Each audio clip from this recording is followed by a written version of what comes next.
Hello everyone, कैसे हैं आप सब। आई होप कि आप सब बहुत ही ज़्यादा अच्छे और मज़े में होंगे। तो स्वागत है आप सभी का एवरनाइट सीरीज के एक और न्यू पार्ट में। अगर आपने इसके पिछले पार्ट नहीं देखे हैं तो वो देखना तो मस्ट है, वो ज़रूर देख कर आना, जिससे कि आज की वीडियो आप आसानी से समझ सके। पर अगर ऑलरेडी देख लिया तो बहुत अच्छी बात है। हम आज की वीडियो को फटाफट से शुरू करते हैं। तो नेक्स्ट एपिसोड की स्टार्टिंग में हम एक आदमी को देखते हैं, जैसे की निंक्यू का वो लेटर मिलता है जिसमे की उसने कल्टिवेशन से रिलेटेड काफी सारे सवाल लिखे हुए थे। ये सारे सवाल उसने मास्टर लुयान के लिए लिखे थे। उसे लगा था कि वो जवाब देंगी, पर उन्होंने तो उसे पूरी तरीके से इग्नोर ही कर दिया था। अब उस पेपर को पढ़ते हुए वो बंदा कहने लगता है कि शायद हेवन और अर्थ ये चाहती है कि मैं इस सवाल लिखने वाले पर्सन की हेल्प करूं, वरना मुझे ये लेटर क्यों मिलता। जब वो ये बात कह रहा था तभी अचानक से बादलों के गरजने की आवाज आती है। ये सुनकर वो बंदा कहता है कि नहीं नहीं, ये तो हमारी लाइब्रेरी के रूल्स के खिलाफ है। हमें न्यू डिसाइपल्स की ऐसे हेल्प नहीं करनी चाहिए, उन्हें खुद ही कल्टिवेशन पाथ को समझना होगा। ये लाइन बोलने के बाद वो थोड़ा चुप रहकर सुनने की कोशिश करता है कि क्या अब भी बादल गरज रहे हैं, पर कोई भी आवाज नहीं आती। जिसके बाद वो चिल मारकर कहता है कि चलो जो भी होगा देखा जाएगा। इतना कहकर वो उन सवालों के जवाब लिखने के लिए बैठ जाता है। वो बैठकर एक एक करके उन सारे सवालों का जवाब लिख देता है और जिसके बाद वो उसी बुक में उस लेटर को रख देता है जो कि निंक्यू पढ़ रहा था। जिसके बाद सीन यहाँ से शिफ्ट होता है और हम निंक्यू और यूशान को देखते हैं, जहाँ पर कि यूशान निंक्यू को उसके घर छोड़ने के लिए आया था। यूशान निंक्यू की तारीफ करते हुए कहता है कि तुम तो सच में कमाल हो, तुमने अपनी बात शी को मनवा ही दी। वो हार मान ही गया। जिस पर निंक्यू उससे कहता है मैंने ये सब इसलिए नहीं किया क्योंकि मुझे उसके हेल्थ की चिंता थी, वो तो बस मुझे उसकी वो जगह पसंद थी जहाँ पर कि वो बैठ के मेडिटेशन करता था मेरे सामने। उसकी ऐसी बातें सुनकर तो यूशान हंसने लगता है और वो कहता है कि ठीक है तो अब मैं चलता हूँ। इतना कहकर यूशान वहाँ से जाने लगा था। अब निंक्यू जितना भी दिखा ले कि वो ठीक है, पर वो अंदर से काफी ज्यादा वीक हो चुका था। फिर हम कुछ टाइम बाद का सीन देखते हैं जहाँ पर कि निंक्यू की हालत खराब होती जा रही थी और उसका बुखार बढ़ रहा था। सांग सांग उसकी पूरी देखभाल कर रही थी। सांग सांग उसकी हेल्थ के बारे में पूछती है, जिस पर निंक्यू कहता है कि पहले से बेहतर लग रहा है पर मुझे भूख नहीं है। फिर सांग सांग निंक्यू को कल लाइब्रेरी जाने से मना कर देती है उसकी हालत को देखकर, जिस पर निंक्यू एग्री कर जाता है और वो सांग सांग को बताता है कि आज वो प्रिंसेस लियू से मिला था। वो सांग सांग को बताता है कि वैसे प्रिंसेस तुमसे मिलना चाहती है तो हम कल उनसे मिलने जाएंगे। अब प्रिंसेस के बारे में सुनकर सांग सांग काफी ज्यादा खुश हो गई थी और वो कहती है कि ये तो बहुत कमाल की खबर है, मुझे भी उनसे मिलकर बहुत अच्छा लगेगा। जिसके बाद निंक्यू सांग सांग से कहता है कि लेटर पर लिखे दूसरे पर्सन का नाम काट दो क्योंकि कल वो मरने वाला है। फिर निंक्यू सो जाता है। तभी सांग सांग देखते हैं कि निंक्यू नींद में कुछ बड़बड़ा रहा है। ये देखकर उसे निंक्यू की काफी ज्यादा चिंता होने लगी थी। जिसके बाद अगले दिन सांग सांग प्रिंसेस लियू से मिलने जाती है, जहाँ पर कि लियू सांग सांग को देखकर काफी ज्यादा खुश हो गई थी और वो कहती है कि हम दोनों को मिले हुए काफी टाइम हो गया, तुम मुझसे मिलने ही नहीं आई। वैसे निंक्यू कहाँ है, क्या वो नहीं आया। जिस पर सांग सांग कहती है कि कल रात से उनकी तबीयत कुछ ज्यादा ठीक नहीं है और वो बाहर खड़े होकर इंतजार कर रहे हैं। ये सुनकर लियू सांग सांग से कहती है कि तुम्हारा वो यंग मास्टर पता नहीं क्या क्या करता रहता है, उसके अंदर पता नहीं कल्टीवेशन का कौन सा भूत चढ़ा है कि वो लाइब्रेरी के सेकंड फ्लोर पर जाकर बुक पढ़ते रहता है। वो डेली यही सब करता रहता है तो उसकी हालत तो खराब होनी ही थी। जिस पर तभी सांग सांग उससे कहते हैं लेकिन मुझे लगता है कि मेरे मास्टर बहुत ज्यादा अमेजिंग है, जैसे जल्दी हार मानना तो उन्होंने कभी सीखा ही नहीं। ये सुनकर तभी ली उससे कहती है कि तुम तो हमेशा बस अपने ही मास्टर की तारीफ करती रहती हो, मुझे तो चिढ़ होती है कि तुम्हारी जैसी इतनी हार्ड वर्किंग लड़की उसको कैसे मिल गई। उसे तो खुद को बहुत ज्यादा लकी समझना चाहिए कि तुम उसके पास हो। तुम एक काम क्यों नहीं करती, उसके लिए काम करना छोड़ दो और मेरे लिए काम करो, मैं तुम्हें बहुत अच्छी सैलरी दूंगी, बताओ क्या कहती हो। प्रिंसेस लियू के ऐसे ऑफर को सुनकर सांग सांग कोई जवाब नहीं दे पाती। वहीं दूसरी तरफ हम निंक्यू को देखते हैं जो कि पैलेस के बाहर सांग सांग का वेट कर रहा था। कुछ ही देर में सांग सांग आ जाती है। उसे देखकर निंक्यू कहता है कि तो फाइनली तुम आ गई, मुझे लगा नहीं था कि प्रिंसेस तुम्हें इतनी आसानी से जाने देगी। जिसके बाद सांग सांग निंक्यू को लियू के ऑफर के बारे में बताती है कि वो चाहती है कि सांग सांग उनके लिए काम करे। ये सुनने के बाद निंक्यू कहता है कि ओ अच्छा ऐसा क्या, तो वो कितना सैलरी देगी, कुछ कहा। जिस पर सांग सांग कहती है कि नहीं मैंने वो तो नहीं पूछा उससे। फिर सांग सांग कहते हैं कि वैसे हमारे घर में खाने के लिए कुछ नहीं है तो हमें सामान खरीदना होगा। इतना कहकर वो लोग आगे की तरफ जाने लगे थे। सांग सांग निंक्यू से पूछते है कि तुम प्रिंसेस से मिलने के लिए क्यों नहीं गए। निंक्यू से जवाब देता है कि मुझे और भी चीजें करनी है। वो दोनों ऐसी बातें कर रहे थे तभी आसमान में काले बादल छाने लगते हैं। वो दोनों आगे जा रहे थे जहाँ पर सांग सांग एक बार फिर से निंक्यू से पूछती है आखिर प्रिंसेस लियू में क्या बुराई है, तुम उन्हें पसंद क्यों नहीं करते।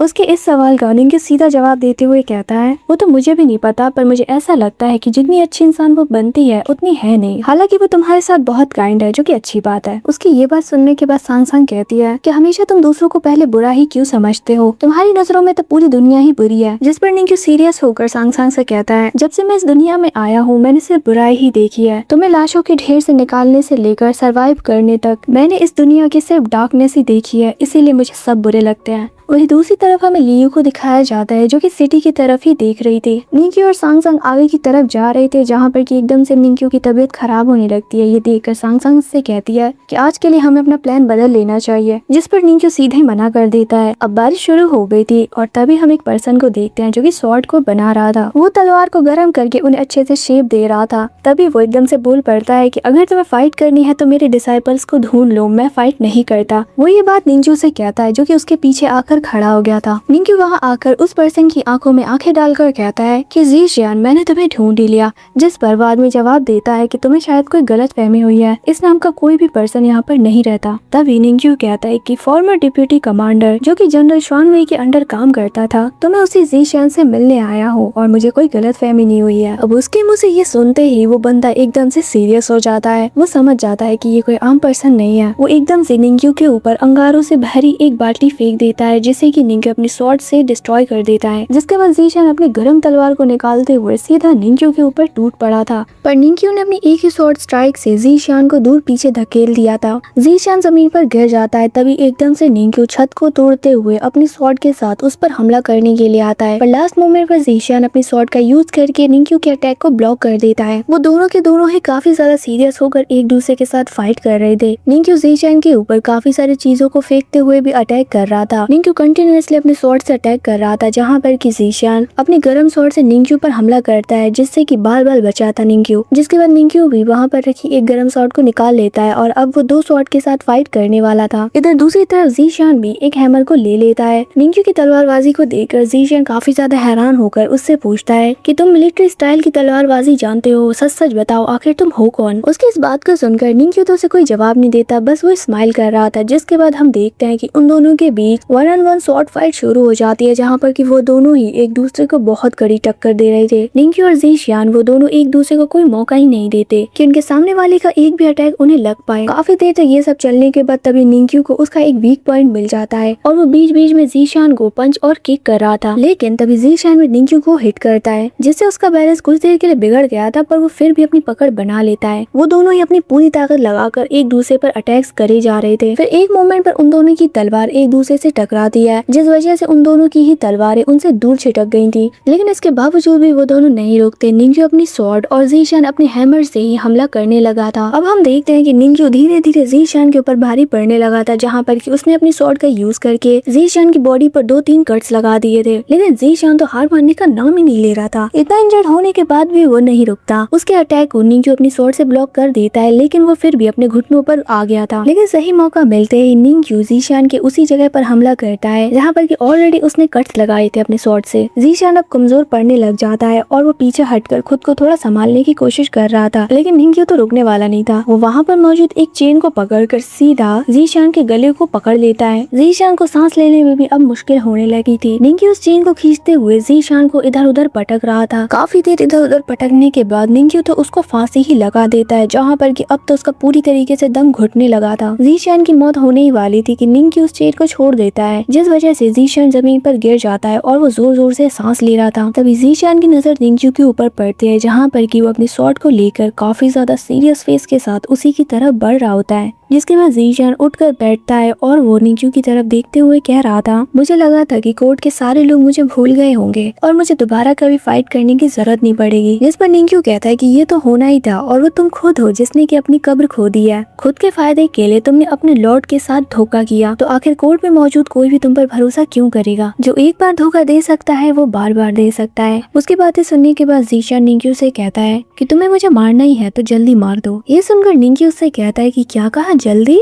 मैं तांग डायनेस्टी की एक कोने से दूसरे कोने पर आया हूँ सिर्फ तुम्हारी जान लेने के लिए। तुम सबकी वजह से मैंने इतने साल सफर किया, मैंने जिंदा रहने के लिए ना जाने क्या क्या किया, तो तुम मुझसे ये उम्मीद न रखना कि मैं तुम्हारी जान इतनी जल्दी ले लूंगा। उसकी बातों को सुनने के बाद ज़ीशियान कहता है कि अच्छा तो ऐसी बात है, तुम अभी तक जिंदा हो। तभी हमें पास्ट का एक सीन दिखाया जाता है जहाँ पर कि निंक्यू सिर्फ 5 साल का था और ज़ीशियान निंक्यू के फादर के अंडर काम करता था। ज़ीशियान काफी ज्यादा इमोशनल होते हुए निंक्यू से कहता है कि तो जनरल के बेटे तुम अभी तक जिंदा हो, अब मैं चैन से मर सकता हूँ। सच कहूँ तो इन सालों में मैं बहुत ज्यादा थक चुका हूँ, मुझे जीने की अब कोई चाह नहीं है। और उसकी इस बात को सुनकर निंक्यू कहता है कि इस जिंदगी में कौन नहीं थकता भला। इंसान पैदा होता है, काम करता है, अकेडमी जाता है, बहुत कुछ सीखता है, वीकेंड में भी बिना रेस्ट किए बस काम करना, क्या ऐसा थका देने वाली चीज नहीं है? मैं बस एक नॉर्मल सी जिंदगी जीना चाहता था, लेकिन तुम जैसे लोगों की वजह से मेरे पेरेंट्स मारे गए। जब ये सब हुआ मैं उस वक्त से 5 साल का था। मुझे तो इतनी समझ भी नहीं थी कि आखिर मरना कहते किसे हैं। तो बताओ, क्या ये सब थकाने वाला नहीं था? मैंने जिंदा रहने के लिए ना जाने कितने लोगों से फाइट की, कितनी मुसीबतें आई मेरे ऊपर। निंक्यू ये सब कहते हुए जीशान के पास जाकर बैठ जाता है और वो आगे कह रहा था, अगर तुम चाहो तो इसे बदला लेना कह सकते हो, पर मैं इसे बदला नहीं कहता। ये बस ऐसा है कि जैसे कि मैं तुम्हारे खून से अपने खून साफ कर रहा हूँ। उसकी सारी बातों को बहुत ही ज्यादा गौर से सुनने के बाद जीशान निंक्यू से कहता है, तुम उन्हें हरा नहीं सकते तो अब बस कर दो, तुम्हें हार मान लेनी चाहिए। इतना कहकर जीशान निंक्यू के तलवार को खुद ही अपने हाथों से अपने अंदर घुसा लेता है। ये देखकर तो निंक्यू भी एक पल के लिए शॉक रह जाता है। उसने ये एक्सपेक्ट नहीं किया था कि जीशान ऐसा कुछ करेगा। जीशान की आवाज अब धीमे होने लगी थी और वो मरने वाला था, लेकिन मरते मरते वो निंक्यू के कान में कहता है, मेरे बच्चे, तुमने अब तक जो किया उतना काफी है, खुद को और ज्यादा हार्ड पुश मत करो, तुम खुश नसीब हो कि जिंदा हो तो बस अपनी जिंदगी जियो। इतना कहकर वो अपनी आखिरी सांसें लेने लगता है। ये सब देखकर तो निंक्यू तो जैसे थम सा गया था। बिल्कुल तेज बारिश हो रही थी और सांगसांग अपना छाता लेकर वहाँ से गुजर रही थी कि तभी उसकी नजर निंक्यू के ऊपर पड़ती है, जो कि वहाँ पर बैठा हुआ था। सांगसांग निंक्यू को वहाँ पर देखकर फौरन यंग मास्टर कहते हुए उसके पास चली गई थी। निंक्यू को काफी तेज बुखार आ गया था। ये देखकर सांगसांग कहते कि यहाँ पर क्या कर रहे हो, हमें घर चलना चाहिए, तुम्हें तो इतनी जोर का बुखार आ चुका है। वहीं तभी निंक्यू से कहता है कि ये आदमी मेरे इतना सब करने के बाद मुझे हार मानने को कह रहा है। सांगसांग, क्या तुम्हें पता है कि मैंने अकेडमी क्यों ज्वाइन की और मैं हमेशा उस लाइब्रेरी में क्यों जाता हूँ? मैं सब कुछ दांव लगाकर उस वर्ल्ड में क्यों जाना चाहता हूँ, क्या तुम जानती हो? सांगसांग वहाँ पर चुपचाप खड़ी होकर बस निंक्यू की बातें सुन रही थी। तभी निंक्यू कहता है कि मैंने अभी तक मेरे 2 दुश्मनों को खत्म किया है और उन्हें खत्म करना ही मेरे लिए इतना ज्यादा मुश्किल था, तो सोचो मैं अपने सबसे बड़े दुश्मन शाओहाओ को इतनी आसानी से कैसे हरा सकता हूँ। उसे हराना तो मेरे लिए और भी ज्यादा मुश्किल होगा। अब वो यही सब बातें कर रहा था कि तभी सांगसांग उसकी तरफ देखते हुए कहती है कि ठीक है, ये बातें बाद में कर लेना, अभी हमें घर चलना चाहिए,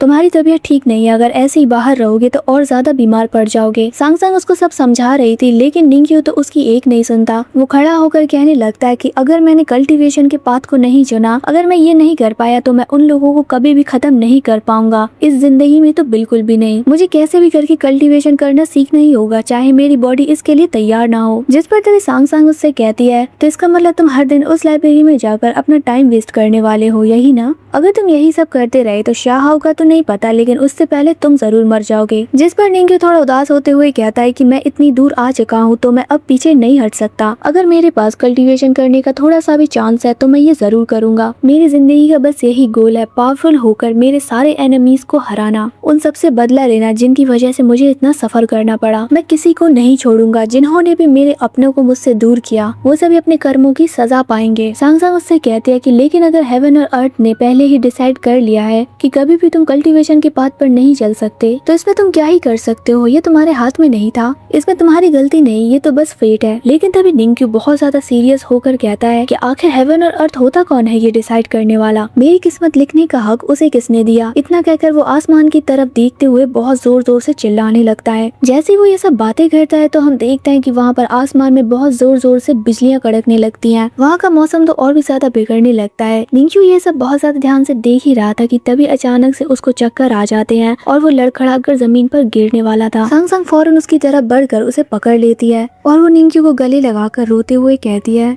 कि तुमने बिल्कुल सही कहा, ये सब हेवन और अर्थ की गलती है, तुम्हारी नहीं। अब खुद को इतना दर्द देना बंद करो, मुझसे ये सब देखा नहीं जाता। ये सब कहते हुए वो निंक्यू को संभाल रही थी। वहीं तभी निंक्यू उससे पूछता है कि सांगसांग मुझे एक बात बताओ, क्या तुम्हें भी लगता है कि मैं यूजलेस हूँ, मैं किसी काम का नहीं? जिस पर सांगसांग निंक्यू को शांत करते हुए कहती है, अभी वक्त ये सब बातें करने का नहीं है, हमें अभी घर चलना चाहिए। वहाँ पर बारिश और भी ज्यादा तेज होने लगी थी, जिसके बाद फिर हम अगले दिन का सीन देखते हैं जहाँ पर यीलान और वू काई लाइब्रेरी में गए थे। वू काई यीलान से से कहती है कि आज तो निंग्यू नहीं आया। यीलान उस जगह को अच्छे से देख रही थी कि तभी वूकाई पूछती है कि क्या हुआ, तुम्हारा ध्यान कहाँ पर है। जिस पर यीलान कहती है कि कुछ नहीं। वहीं दूसरी तरफ हम सेकंड फ्लोर पर मास्टर लुयान को देखते हैं जो कि शांति से अपना काम कर रही थी। वो एक झलक उस जगह की तरफ देखती है जहाँ पर कि रोज निंग्यू आकर बुक्स को पढ़ा करता था, पर आज तो निंग्यू नहीं आया था। ये देखकर वो मन में सोचने लगी थी कि तो आखिरकार उस लड़के ने भी हार मान ही ली। वहीं दूसरी तरफ हमें किंग को दिखाया जाता है जो कि पानी में तैरती एक मछली को देखकर किसी को याद कर रहे थे, और वो पर्सन कोई और नहीं मास्टर चाओ थे जो कि उनके बचपन के दोस्त हैं। जिसके बाद वो मास्टर चाओ को एक लेटर लिखने का फैसला करते हैं और वो अपने स्टडी रूम में जाकर वहाँ पर लेटर लिखने के लिए बैठ जाते हैं, पर उन्हें कुछ समझ ही नहीं आ रहा था कि वो लिखे तो लिखे क्या। वो इधर उधर चल रहे थे कि तभी उनके शेल्फ से एक स्क्रोल नीचे गिरता है। अब जैसे वो स्क्रोल खोलकर पढ़ते हैं तो वो समझ जाते हैं कि ये तो उनकी हैंडराइटिंग नहीं है। वो जोर से चिल्लाते हुए कहते हैं कि आखिर मेरे स्टडी रूम में कौन आया था, किसकी इतनी जरूरत है। इतना कहकर वो बहुत ज्यादा गुस्से में चिल्लाने लगे थे। इसी बीच हमें उस पर्सन को दिखाया जाता है जिसने कि निंग्यू के सवालों के जवाब लिखे थे लेटर पर। वो लाइब्रेरी में आया था ये चेक करने के लिए कि क्या उस पर्सन ने फिर से कुछ नए सवाल तो नहीं लिखे, पर वो बुक तो जैसी की तैसी रखी थी। ये देखकर वो पर्सन थोड़ा डिसअपॉइंट होकर कहता है कि मुझ जैसे जीनियस ने इस इंसान की मदद करने के लिए लाइब्रेरी का इतना बड़ा रूल तोड़ा है, लेकिन उस इंसान ने तो बुक को पढ़ा तक नहीं है। मैंने जो किया एटलीस्ट उसके लिए थैंक्स ही कह देता मुझे। आजकल के बच्चे तो दूसरों का शुक्रगुजार होना नहीं जानते। इतना कहकर वो बंदा उस बुक को वहीं पर रखकर चला जाता है। जिसके बाद हमें एक बार फिर से किंग को दिखाया जाता है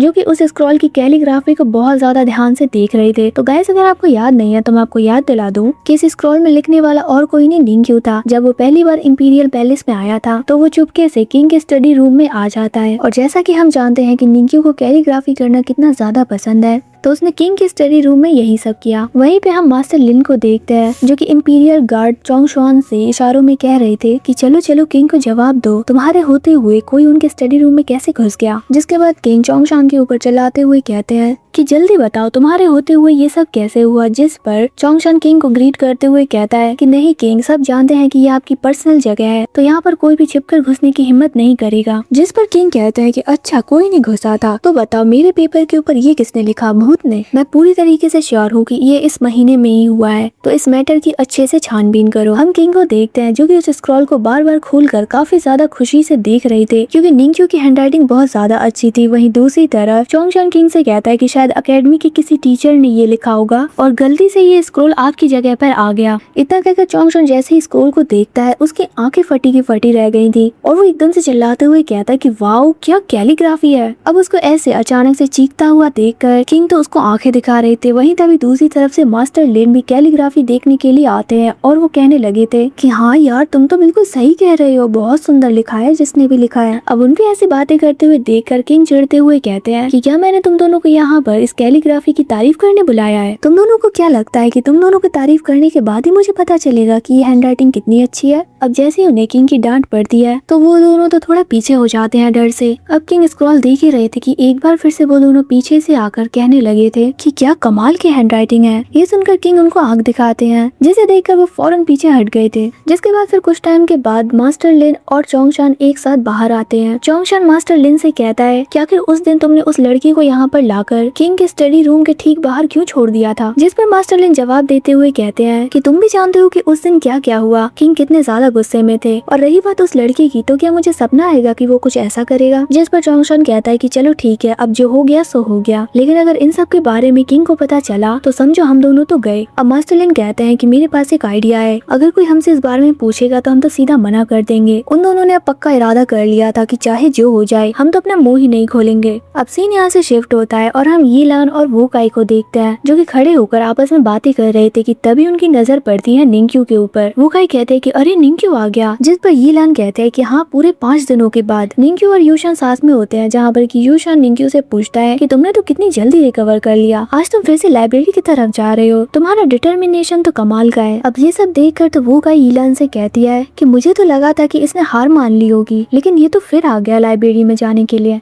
तभी यीलान वूकाई से पूछते है कि वैसे यंग मास्टर शी की क्या खबर है, जिस पर वूकाई बताती है कि मैंने सुना कि वो घर चला गया है और उसने रात भर खून की उल्टियाँ की हैं। सिचुएशन समझकर उसने हार मान ली है, इसीलिए अब वो लाइब्रेरी नहीं आएगा। एटलीस्ट मुझे तो ऐसा ही लगता है। वहीं दूसरी तरफ यूशान निंग्यू से पूछ रहा था कि तुम अभी अभी ही ठीक होकर आए हो, तो क्या तुम फिर से लाइब्रेरी के सेकंड फ्लोर पर जाकर ही स्टडी करोगे? जिस पर निंग्यू सा जवाब देते हुए कहता है कि हाँ बिल्कुल, वैसे भी मैंने इतने दिनों से सिर्फ आराम ही तो किया है। ये सुनकर यूशान कहता है कि अगर तुम फिर से बेहोश हो गए तो क्या? जिस पर निंग्यू कहता है कि मैं इतनी बार बेहोश हो चुका हूँ कि अब तो मुझे इसकी आदत हो गई है। इतना कहकर वो सीधा लाइब्रेरी की तरफ चला गया था। वहीं यूशान तो उसकी तरफ देखकर सोचने लगा था, क्या स्वैग है बंदे में। निंग्यू अब लाइब्रेरी की सेकंड फ्लोर पर आ जाता है। वहाँ पर पहुँचते ही निंग्यू मास्टर लू यान को ग्रीट करता है, पर हमेशा की तरह मास्टर कुछ भी रिएक्ट नहीं करती। जिसके बाद निंग्यू उसी जगह पर आ जाता है जहाँ पर कि वो हमेशा अपनी बुक रीड करता है। वो अपनी उसी किताब को उठाता है जो कि वो पढ़ रहा था इतने दिनों से। अब किताब को खोलते ही निंग्यू के होश उड़ जाते हैं, क्योंकि किसी ने उसके कल्टीवेशन से जुड़े सारे सवालों के जवाब लिखे थे उस बुक में। वो जवाब पढ़ने के बाद निंग्यू सोचता है कि कहीं ये सब, और इतना कहकर वो मास्टर लू यान की तरफ देखने लगा था, पर उससे शक होता है कि शायद ये सब मास्टर लू यान ने नहीं किया, क्योंकि वो तो हमेशा बस अपना काम ही करती रहती है, किसी की तरफ देखती तक नहीं। निंग्यू एक बार फिर से उस बुक को खोलकर जवाब को पढ़ने लगता है। उनमें से कुछ जवाब ऐसे थे कि कल्टीवेशन को एक्सप्लेन नहीं, डायरेक्टली फील किया जाता है। एग्जाम्पल के तौर पर अगर कोई बंदा एंटरटेनमेंट हॉल में जाता है तो वो वहाँ पर सुंदर लड़कियों का डांस फील करता है, सिर्फ देखता नहीं। अब ऐसे चीप एग्जाम्पल को पढ़कर निंग्यू एक बार फिर से मास्टर लू यान की तरफ देखता है और वो समझ जाता है कि ये पक्का इन्होंने तो बिल्कुल नहीं लिखा है। ये कोई आदमी है जो कि ठरकी भी है, वरना कोई आम इंसान एग्जाम्पल के लिए एंटरटेनमेंट हॉल को क्यों चुनेगा। जिसके बाद निंग्यू एक एक करके उन सारे जवाबों को पढ़ने लगा था। उन्हें पढ़ने के बाद वो समझ जाता है कि जिस बुक वर्ल्ड में निंग्यू एंटर करता है उसका एक पैटर्न है और यही निंग्यू को समझना है। इस पैटर्न को समझने के लिए वर्डिंग बहुत ज्यादा मायने रखती है। निंग्यू फौरन टेबल पर जाकर चाइनीज अल्फाबेट के लेटर्स का यूज करके काफी देर तक एक नया वर्ड बनाने की कोशिश करता है, और जिसके बाद उसने योंग नाम का वर्ड बनाया था। वो काफी ज्यादा सीरियस था ये सब करते हुए। उसकी लगन को देखकर दूसरी तरफ से मास्टर लू यान भी इम्प्रेस हो जाती है। वो निंग्यू की तरफ देखकर सोचने लगी थी कि इसने रास्ता तो सही चुना है, लेकिन देखते हैं ये कितना आगे जाता है। अब उस वर्ड को लिखने के बाद निंग्यू फिर से उसी किताब को हाथ में पकड़ता है और फिर एक गहरी सांस लेते हुए वो उस बुक की पहली लाइन को पढ़ने लगा था कि हेवन और अर्थ की ब्रीथ को शी कहते हैं। निंग्यू सिर्फ इस लाइन को पढ़ता ही नहीं, फील करने की कोशिश करता है।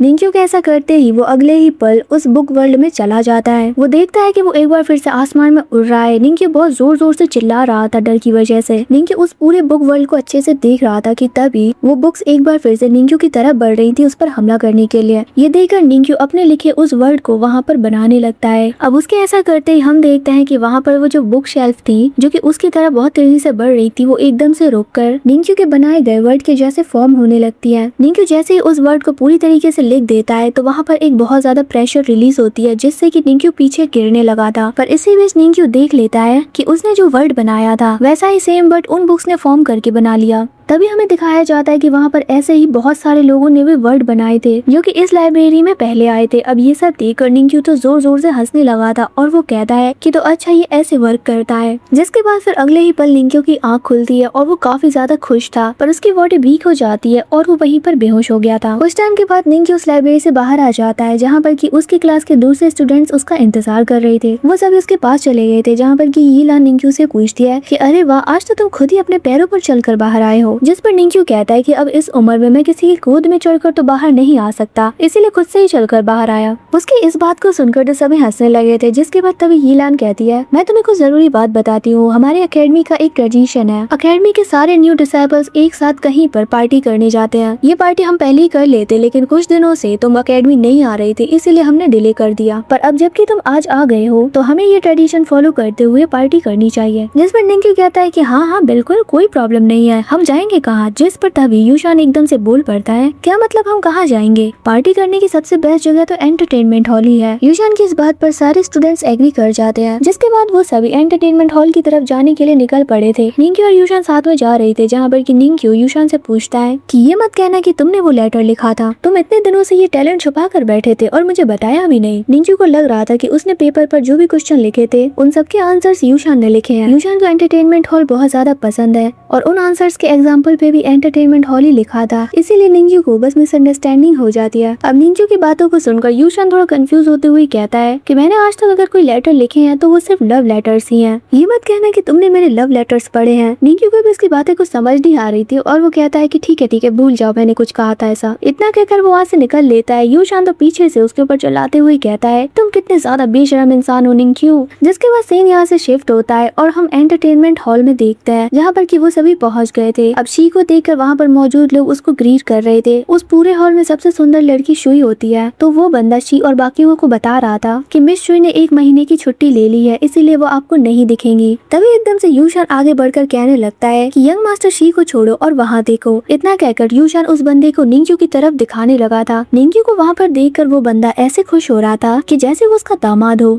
वो चिल्लाते हुए सबको बताने लगा था कि यंग मास्टर निंग आ गए हैं। एक लड़की के कान में ये बात जाती है तो वो ये बात दूसरे तक पहुंचाती है और ऐसे करते करते ये खबर शुई तक जाती है और जैसे उसे पता चलता है कि निंग क्यों आया है, वो शर्माते हुए अपने रूम से बाहर आ गई थी। निंग को कुछ भी समझ नहीं आ रहा था कि आखिर यहाँ पर हो क्या रहा है। जिसके बाद वो यूशान से कहता है आखिर तुमने ऐसा किया, जिस पर यूशान उसे जवाब देते हुए कह रहा था कि अरे सबको पता चलना चाहिए कि आज के शो का स्टार कौन है। अब इतना ज्यादा स्पेशल ट्रीटमेंट मिलता हुआ देखकर दाजुन की तो जल गई थी। वो मन में सोचने लगता कि आखिर ये निंग्यू है कौन जिसके आने से एंटरटेनमेंट हॉल में खुशी की लहर ही दौड़ पड़ी है। शुई अपने रॉयल अंदाज में नीचे उतर कर आती है, यहाँ पर की सारी लड़की तो बस उसे ही देख रहे थे। शुई और बाकी की सारी लड़कियां निंग्यू को कांग्रेचुलेट करते हैं अकेडमी ज्वाइन करने के लिए। जिसके बाद शुई आगे बढ़कर निंग्यू को अपने साथ डांस करने के लिए बुलाती है। निंग्यू तो हिचकिचा रहा था लेकिन यूशान उसको जबरदस्ती भेज ही देता है। वो कहता है कि इतनी सुंदर लड़कियां अगर अप्रोच करे तो उन्हें मना नहीं करना चाहिए निंग्यू। ये सब देखकर दूसरी तरफ से यीलान कहने लगी थी कि ये निंग्यू तो बहुत पहुंचा हुआ इंसान लगता है। जिसके बाद वो सारी लड़कियां डांस करना शुरू कर देती हैं और हमारा निंग्यू भी उनके साथ 2-4 ठुमके लगा ही लेता है। वो काफी मजे कर रहा था उनके साथ। वहीं हम उसकी क्लास के दूसरे स्टूडेंट्स को देखते हैं जो कि निंग्यू और बाकियों का डांस देखकर मजे कर रहे थे। वो लड़कियां डांस करते करते निंग्यू को ड्रिंक्स भी कराती हैं। ज्यादा नशा करने की वजह से निंग्यू अपना कंट्रोल खो देता है और वो वहाँ पर नए नए स्टेप दिखाते हुए डांस कर रहा था सबके साथ। उनकी मौज मस्ती काफी जोरों शोरों से चल रही होती है। फिर हम कुछ देर बाद निंग्यू और शुई को साथ में देखते हैं जहाँ पर निंग्यू की हालत को देखकर शुई कहती है क्या मैं आपको घर छोड़ने के लिए किसी को आपके साथ भेजूं? यंग मास्टर आपकी हालत को देखकर मुझे नहीं लगता कि आप खुद से घर जा पाएंगे। निंग्यू पेपर पर कुछ लिखने की कोशिश कर रहा था लेकिन नशे की वजह से वो कॉन्सेंट्रेट ही नहीं कर पाता है। उसे अपने सामने रखा पेपर भी ठीक से दिखाई नहीं दे रहा था और जिसके बाद वो अगले ही पल वहाँ पर बेहोश हो जाता है। गाइस इसी सीन के साथ हमारा आज का ये पार्ट यहीं पर एंड हो जाता है। कैसा लगा पार्ट आप कमेंट सेक्शन में बताना बिल्कुल मत भूलना और अगर वीडियो पसंद आई तो लाइक भी कर देना। बहुत ही जल्द मिलेंगे एक और न्यू पार्ट में। So take care and stay tuned.